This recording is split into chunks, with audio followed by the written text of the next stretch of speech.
ಒಂದು ಯೋಜನೆಗೆ ಅರ್ಜಿ ಹಾಕುವ ಮುಖಾಂತರ ಕೇಂದ್ರ ಸರ್ಕಾರದಿಂದ 15,000 ರೂಪಾಯಿ ಅನ್ನುವಂಥದ್ದು ಉಚಿತವಾಗಿ ಸಿಗುತ್ತೆ. ಈಗಾಗಲೇ ಈ ಒಂದು ಯೋಜನೆಗೆ ಅರ್ಜಿ ಅನ್ನುವಂಥದ್ದು ಪ್ರಾರಂಭವಾಗಿವೆ. ಸಾಕಷ್ಟು ಜನರು ಈ ಒಂದು ಯೋಜನೆಗೆ ಅರ್ಜಿಯನ್ನು ಸಲ್ಲಿಸಿದ್ದಾರೆ.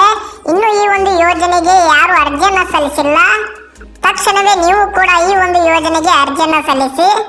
ಈ ಒಂದು ಯೋಜನೆಗೆ ಅರ್ಜಿಯನ್ನು ಸಲ್ಲಿಸುವುದು ಹೇಗೆ ಮತ್ತು 15,000 ರೂಪಾಯಿ ಅನ್ನುವಂಥದ್ದು ಉಚಿತವಾಗಿ ಹೇಗೆ ಸಿಗುತ್ತೆ ಮತ್ತು ಯಾರೆಲ್ಲ ಈ ಒಂದು ಯೋಜನೆಯ 15,000 ರೂಪಾಯಿ ಅನ್ನುವಂಥದ್ದು ಪಡೆಯಬಹುದಾಗಿದೆ ಹಾಗೂ ಈ ಒಂದು ಯೋಜನೆಗೆ ಅರ್ಜಿ ಸಲ್ಲಿಸಲು ಬೇಕಾಗಿರುವಂತಹ ಡಾಕ್ಯುಮೆಂಟ್ಸ್ಗಳು ಯಾವುವು ಮತ್ತು ಈ ಒಂದು ಅರ್ಜಿಯನ್ನು ನಾವು ಎಲ್ಲಿ ಸಲ್ಲಿಸಬೇಕು ಸಂಪೂರ್ಣ ಮಾಹಿತಿಯನ್ನು ಇವತ್ತಿನ ಒಂದು ವಿಡಿಯೋದಲ್ಲಿ ನಿಮಗೆ ತಿಳಿಸ್ಕೊಡ್ತೀನಿ.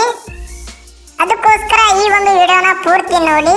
ಅದಕ್ಕಿಂತ ಮುಂಚಿತವಾಗಿ ಯಾರಾದರೂ ಹೊಸದಾಗಿ ನಮ್ಮ ಚಾನಲ್ಗೆ ಭೇಟಿಯಾಗಿದ್ರಿ ಅಂತಂದ್ರೆ ದಯವಿಟ್ಟು ಇವಾಗಲೇ ಒಂದು ಸಬ್ಸ್ಕ್ರೈಬ್ ಮಾಡಿಕೊಂಡು ಪಕ್ಕದಲ್ಲಿ ಕಾಣುವಂತಹ ನೋಟಿಫಿಕೇಶನ್ ಬೆಲ್ ಬಟನ್ ಕೂಡ ಆನ್ ಮಾಡ್ಕೊಳ್ಳಿ. ಅದೇ ರೀತಿ ಫೇಸ್ಬುಕ್ ಅಲ್ಲಿ ಯಾರಾದರೂ ವಿಡಿಯೋನ ನೋಡ್ತಾ ಇದ್ರೆ ದಯವಿಟ್ಟು ನಮ್ಮ ಪೇಜನ್ನ ಫಾಲೋ ಮಾಡಿ. ಇದರಿಂದ ನಾನು ತರ್ತಕ್ಕಂಥ ನಿಮಗೆ ಹೆಲ್ಪ್ ಆಗುವಂತ ವಿಡಿಯೋಸ್ಗಳು ನೋಟಿಫಿಕೇಶನ್ ಮುಖಾಂತರ ತಲುಪ್ತಾ ಇರುತ್ತೆ. ಕೇಂದ್ರ ಸರ್ಕಾರವು ಈ ಒಂದು ಯೋಜನೆಯನ್ನ ಜಾರಿಗೆ ತಂದಿದೆ. ಈ ಒಂದು ಯೋಜನೆಗೆ ಯಾರೆಲ್ಲ ಅರ್ಜಿಯನ್ನ ಸಲ್ಲಿಸ್ತಾರೆ ಅವರಿಗೆ 15,000 ರೂಪಾಯಿ ಅನ್ನುವಂಥದ್ದು ಉಚಿತವಾಗಿ ಕೊಡುತ್ತೆ. ಹಾಗಾದ್ರೆ ಆ ಒಂದು ಯೋಜನೆ ಯಾವುದು ಅಂತ ನೋಡೋದಾದ್ರೆ ಅದುವೇ PM ವಿಶ್ವಕರ್ಮ ಯೋಜನೆ. ಈ ಒಂದು ಯೋಜನೆ ಅನ್ನುವಂಥದ್ದು ನಮ್ಮ ರಾಷ್ಟ್ರದ ಪ್ರಧಾನಮಂತ್ರಿ ಆಗಿರುವಂತಹ ನರೇಂದ್ರ ಮೋದಿಜಿ ಅವರು ಈ ಒಂದು ವಿಶ್ವಕರ್ಮ ಯೋಜನೆಯನ್ನ ಜಾರಿಗೆ ತಂದಿದ್ದಾರೆ. ಈ ಒಂದು ಯೋಜನೆಯಡಿ ಕೇಂದ್ರ ಸರ್ಕಾರವು ನಿಮಗೆ ಆರ್ಥಿಕವಾಗಿ ಮುಂದೆ ಬರಲು ಸರ್ಕಾರ ಅನ್ನುವಂಥದ್ದು ಸಹಾಯವನ್ನ ನೀಡಲಾಗುತ್ತೆ. ಈ ಒಂದು ಸಹಾಯಧನದ ಮುಖಾಂತರ ನೀವು ಮಾಡುತ್ತಿರುವಂತಹ ಕೆಲಸದ ಮೇಲೆ ನಿಮಗೆ ಸಾಕಷ್ಟು ಸಹಾಯವನ್ನ ಸರ್ಕಾರ ಅನ್ನುವಂಥದ್ದು ಈ ಒಂದು ಯೋಜನೆ ಮುಖಾಂತರ ಒದಗಿಸ್ತಾ ಇದೆ. ಈ ಒಂದು PM ವಿಶ್ವಕರ್ಮ ಯೋಜನೆಗೆ ಅರ್ಜಿ ಸಲ್ಲಿಸಿದಂತಹ ಅಭ್ಯರ್ಥಿಗಳಿಗೆ ಕೇಂದ್ರ ಸರ್ಕಾರದಿಂದ 15,000 ರೂಪಾಯಿ ಅನ್ನುವಂಥದ್ದು ಉಚಿತವಾಗಿ ಯಾವ ರೀತಿ ನಮಗೆ ಒದಗಿಸುತ್ತೆ ಅಂತ ನೋಡೋಣ. ಅದಕ್ಕಿಂತ ಮುಂಚಿತವಾಗಿ ಈ ಒಂದು PM ವಿಶ್ವಕರ್ಮ ಯೋಜನೆಗೆ ಯಾರೆಲ್ಲ ಅರ್ಜಿಯನ್ನ ಸಲ್ಲಿಸಬಹುದು ಅಂತ ನೋಡೋಣ. ಇಲ್ಲಿ ನಿಮಗೆ ಮೊಬೈಲ್ ಸ್ಕ್ರೀನ್ ಮೇಲೆ ಕಾಣ್ತಾ ಇರಬಹುದು ಈ ಒಂದು ವಿಶ್ವಕರ್ಮ ಯೋಜನೆಗೆ ಯಾರೆಲ್ಲ ಅರ್ಜಿಯನ್ನ ಸಲ್ಲಿಸಬಹುದು ಅಂತ ಒಂದು ಲಿಸ್ಟ್ ಅನ್ನುವಂಥದ್ದು ಇಲ್ಲಿ ನಿಮಗೆ ಕಾಣ್ತಾ ಇರಬಹುದು.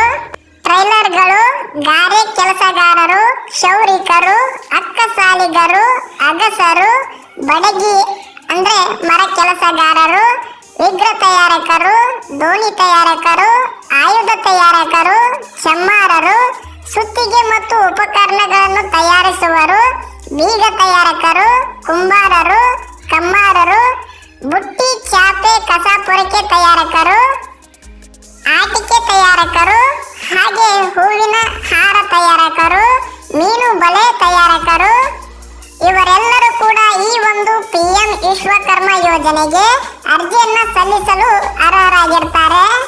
ಈ ಒಂದು PM ವಿಶ್ವಕರ್ಮ ಯೋಜನೆಗೆ ನೀವೇನಾದ್ರೂ ಅರ್ಜಿಯನ್ನ ಹಾಕಿದರೆ ಕೇಂದ್ರ ಸರ್ಕಾರವು ನಿಮಗೆ ಹಣವನ್ನ ಯಾವ ರೀತಿ ನೀಡುತ್ತೆ ಅಂತಂದ್ರೆ ನೀವೆಲ್ಲರೂ ಈ ಒಂದು ಯೋಜನೆಗೆ ಏನಾದ್ರೂ ಅರ್ಜಿಯನ್ನ ಸಲ್ಲಿಸಿದ್ರೆ ಕೇಂದ್ರ ಸರ್ಕಾರವು ನಿಮಗೆ ಏನಾದ್ರೂ ಸಾಲ ಬೇಕಾದ್ರೆ ಕೇಂದ್ರ ಸರ್ಕಾರವು ನಿಮಗೆ 1 ರಿಂದ 3 ಲಕ್ಷದವರೆಗೂ ಕೂಡ ಸಾಲವನ್ನು ಕೂಡ ಈ ಒಂದು ವಿಶ್ವಕರ್ಮ ಯೋಜನೆ ಮುಖಾಂತರ ಪಡೆದುಕೊಳ್ಳಬಹುದು.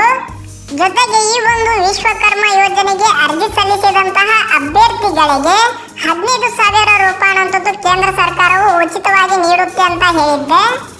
ಅದು ಯಾವ ರೀತಿ ನೀಡುತ್ತೆ ಅಂತಂದ್ರೆ ಈಗ ಈ ಒಂದು ವಿಶ್ವಕರ್ಮ ಯೋಜನೆಗೆ ಯಾರೆಲ್ಲ ಅರ್ಜಿ ಸಲ್ಲಿಸಬಹುದು ಅಂತ ಲಿಸ್ಟ್ ಅನ್ನ ಹೇಳಿದ್ದೀನಲ್ಲ, ಆ ಲಿಸ್ಟಿನಲ್ಲಿರುವಂತಹ ವ್ಯಕ್ತಿಗಳು ನೀವು ಮಾಡುವಂತಹ ಕೆಲಸದ ಮೇಲೆ ಕೇಂದ್ರ ಸರ್ಕಾರವು 15,000 ರೂಪಾಯಿ ಅನ್ನುವಂಥದ್ದು ಯಾವ ರೀತಿ ನಿಮಗೆ ಒದಗಿಸುತ್ತೆ ಅಂತಂದ್ರೆ ಎಕ್ಸಾಂಪಲ್ ಟೈಲರ್ಗಳು ಅರಬಿಯನ್ನ ಹೊಲಿತಾ ಇರ್ತಾರೆ.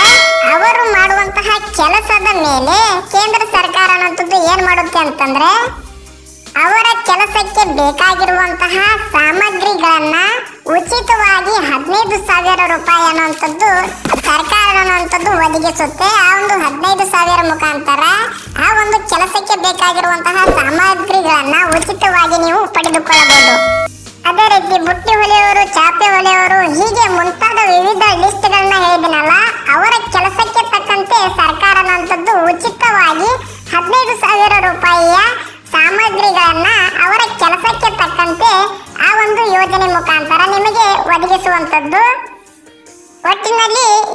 ಯೋಜನೆಗೆ ನೀವು ಅರ್ಜಿಯನ್ನ ಸಲ್ಲಿಸುವ ಮುಖಾಂತರ 15,000 ರೂಪಾಯಿ ಅನ್ನುವಂಥದ್ದು ಈ ರೀತಿಯಾಗಿ ನೀವು ಮಾಡುವಂತ ಕೆಲಸದ ಮೇಲೆ, ನೀವು ಅರ್ಜಿ ಯಾವ ಒಂದು ಕೆಲಸದ ಮೇಲೆ ಹಾಕಿರ್ತೀರಾ ನೋಡಿ, ಆ ಒಂದು ಕೆಲಸಕ್ಕೆ ತಕ್ಕಂತೆ ಸರ್ಕಾರ ಅನ್ನುವಂಥದ್ದು 15,000 ರೂಪಾಯಿಯ ಸಾಮಗ್ರಿಗಳನ್ನ ಉಚಿತವಾಗಿ ನಿಮಗೆ ನೀಡಲಾಗುತ್ತೆ.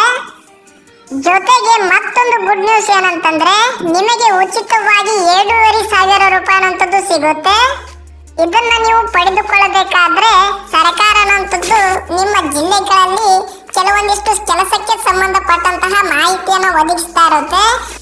ನೀವೇನಾದ್ರೂ ಆ ಒಂದು ಕಾರ್ಯಕ್ರಮದಲ್ಲಿ ಏನಾದ್ರೂ ನಿಮ್ಮ ಒಂದು ಕೆಲಸವನ್ನ ಬಿಟ್ಟು ಆ ಒಂದು ಕಾರ್ಯಕ್ರಮಕ್ಕೆ ಭಾಗಿಯಾದ್ರಿ ಅಂತಂದ್ರೆ ದಿನಕ್ಕೆ 500 ರೂಪಾಯಿ ಅನ್ನುವಂಥದ್ದು ಸರ್ಕಾರ ಅನ್ನುವಂಥದ್ದು ನೀಡುತ್ತೆ. ಈ ಒಂದು ಕಾರ್ಯಕ್ರಮ ಅನ್ನುವಂಥದ್ದು ಕೇವಲ 5 ದಿನಗಳವರೆಗೂ ಮಾತ್ರ ನಡೆಸಲಾಗುತ್ತೆ. ಆ ಒಂದು 5 ದಿನವೂ ಕೂಡ ನೀವೇನಾದ್ರೂ ಭಾಗಿಯಾದ್ರಿ ಅಂತಂದ್ರೆ ದಿನಕ್ಕೆ 500 ರೂಪಾಯಿ ಅಂತಂದ್ರೆ ನಿಮಗೆ 5 ದಿನಕ್ಕೆ 7,500 ರೂಪಾಯಿ ಅನ್ನುವಂಥದ್ದು ಸರ್ಕಾರ ಅನ್ನುವಂಥದ್ದು ಉಚಿತವಾಗಿ ನೀಡಲಾಗುತ್ತೆ. ಆ ಒಂದು ಕಾರ್ಯಕ್ರಮದಲ್ಲಿ ನೀವು ಮಾಡುತ್ತಿರುವಂತಹ ಕೆಲಸದ ಬಗ್ಗೆ ಒಂದು ಸಂಪೂರ್ಣ ಮಾಹಿತಿಯನ್ನು ಒದಗಿಸ್ತಾ ಇರ್ತಾರೆ. ಅದಕ್ಕೋಸ್ಕರ ಆ ಒಂದು ಕಾರ್ಯಕ್ರಮವನ್ನ ಹಮ್ಮಿಕೊಳ್ತಾರೆ. ಜೊತೆಗೆ ಈ ಒಂದು ವಿಶ್ವಕರ್ಮ ಯೋಜನೆಗೆ ಅರ್ಜಿಯನ್ನ ಸಲ್ಲಿಸುವ ಮುಖಾಂತರ 15,000 ರೂಪಾಯಿ ಅನ್ನುವಂಥದ್ದು ಸಾಮಗ್ರಿಗಳು ಸಿಗುತ್ತೆ. ಜೊತೆಗೆ ನೀವು ಕಾರ್ಯಕ್ರಮಕ್ಕೆ ಭಾಗಿಯಾದ್ರೆ 7,500 ರೂಪಾಯಿ ಅನ್ನುವಂಥದ್ದು ಸಿಗುತ್ತೆ. ಜೊತೆಗೆ ಈ ಒಂದು ವಿಶ್ವಕರ್ಮ ಯೋಜನೆ ಮುಖಾಂತರ ನಿಮಗೆ 1 ಲಕ್ಷದಿಂದ 3 ಲಕ್ಷದವರೆಗೂ ಕೂಡ ಸಾಲವನ್ನು ಕೂಡ ಪಡೆದುಕೊಳ್ಳಬಹುದಾಗಿದೆ. ಈ ಒಂದು ವಿಶ್ವಕರ್ಮ ಯೋಜನೆಗೆ ಅರ್ಜಿಯನ್ನು ಸಲ್ಲಿಸುವ ಮುಖಾಂತರ ಏನೆಲ್ಲ ಸಿಗುತ್ತೆ ಅಂತ ನಿಮಗೆ ಅರ್ಥ ಆಗಿದೆ ಅನ್ಕೋತೀನಿ.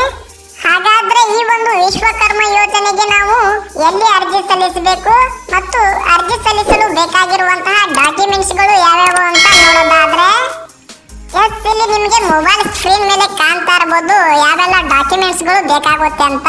ಮೊದಲನೇದಾಗಿ ನಿಮ್ಮ ಒಂದು ಆಧಾರ್ ಕಾರ್ಡ್ ಅನ್ನುವಂಥದ್ದು ಬೇಕಾಗುತ್ತೆ. ಅದೇ ರೀತಿ ಬ್ಯಾಂಕ್ ಪಾಸ್ಬುಕ್ ಬೇಕಾಗುತ್ತೆ. ಅದೇ ರೀತಿ ರೇಷನ್ ಕಾರ್ಡ್ ಬೇಕಾಗುತ್ತೆ. ಅದೇ ರೀತಿ ನಿಮ್ಮ ಒಂದು ಆಧಾರ್ ಕಾರ್ಡಿಗೆ ಲಿಂಕ್ ಇರುವಂತಹ ಮೊಬೈಲ್ ನಂಬರ್ ಅನ್ನುವಂಥದ್ದು ಬೇಕಾಗುತ್ತೆ. ಮತ್ತು ಜೊತೆಗೆ ಯಾರು ಈ ಒಂದು ಯೋಜನೆಗೆ ಅರ್ಜಿಯನ್ನ ಸಲ್ಲಿಸ್ತಾ ಇರ್ತೀರಾ, ಖುದ್ದಾಗಿ ನೀವೇ ಇಲ್ಲಿ ಅರ್ಜಿ ಸಲ್ಲಿಸುವಂತಹ ಸಂದರ್ಭದಲ್ಲಿ ಮುಂದೆ ಇರಬೇಕಾಗುತ್ತೆ. ಅಂದ್ರೆ ಈ ಒಂದು ವಿಶ್ವಕರ್ಮ ಯೋಜನೆಗೆ ಯಾರು ಅರ್ಜಿಯನ್ನ ಸಲ್ಲಿಸ್ತಾ ಇರ್ತೀರಾ, ಅರ್ಜಿ ಸಲ್ಲಿಸುವಂತಹ ಸಂದರ್ಭದಲ್ಲಿ ನೀವು ಮುಂದಗಡೆ ಇರಬೇಕಾಗುತ್ತೆ ಎಂಬುದು ಸರ್ಕಾರ ಅನ್ನುವಂಥದ್ದು ತಿಳಿಸಿದೆ. ಹಾಗಾದ್ರೆ ಈ ಒಂದು ವಿಶ್ವಕರ್ಮ ಯೋಜನೆಗೆ ನಾವು ಎಲ್ಲಿ ಅರ್ಜಿ ಸಲ್ಲಿಸಬೇಕು ಅಂತ ನೋಡೋದಾದ್ರೆ, ನೀವು ಗ್ರಾಮವನ್ನಾಗಿರ್ಬೋದು ಅಥವಾ ಕರ್ನಾಟಕವನ್ನಾಗಿರ್ಬೋದು ಅಥವಾ ಬಾಪೂಜಿ ಕೇಂದ್ರಗಳಾಗಿರ್ಬೋದು ಅಥವಾ ಇನ್ನಿತರ ಆನ್ಲೈನ್ ಸೆಂಟರ್ಗಳಲ್ಲಿ ಈ ಒಂದು ವಿಶ್ವಕರ್ಮ ಯೋಜನೆಗೆ ನೀವು ಇವೆಲ್ಲ ಡಾಕ್ಯುಮೆಂಟ್ಸ್ಗಳನ್ನ ಒಯ್ಯುವ ಮುಖಾಂತರ ಈ ಒಂದು ವಿಶ್ವಕರ್ಮ ಯೋಜನೆಗೆ ನೀವು ಅರ್ಜಿಯನ್ನ ಸಲ್ಲಿಸಬಹುದಾಗಿದೆ. ಈ ಒಂದು ವಿಶ್ವಕರ್ಮ ಯೋಜನೆಗೆ ಅರ್ಜಿ ಸಲ್ಲಿಸಲು ಏನಾದ್ರೂ ಕೊನೆಯ ದಿನಾಂಕ ಇದೆಯಾ ಅಂತಂದ್ರೆ ಸರ್ಕಾರ ಅನ್ನುವಂಥದ್ದು ಯಾವುದೇ ರೀತಿಯ ಕೊನೆಯ ದಿನಾಂಕವನ್ನ ವಿಶ್ವಕರ್ಮ ಯೋಜನೆಗೆ ಅರ್ಜಿ ಸಲ್ಲಿಸಲು ನಿಗದಿ ಮಾಡಿಲ್ಲ. ಆದ್ರೆ ನೀವು ಆದಷ್ಟು ಬೇಗ ಈ ಒಂದು ವಿಶ್ವಕರ್ಮ ಯೋಜನೆಗೆ ಅರ್ಜಿಯನ್ನ ಸಲ್ಲಿಸಿ ಅಂತ ಹೇಳ್ತೀನಿ. ಇದಿಷ್ಟು ಸರ್ಕಾರದಿಂದ ಬಂದಿರುವಂತಹ ಒಂದು ಯೋಜನೆಯಾಗಿದೆ. ಇದೇ ರೀತಿ ಸರ್ಕಾರದಿಂದ ಸಾಕಷ್ಟು ಯೋಜನೆಗಳು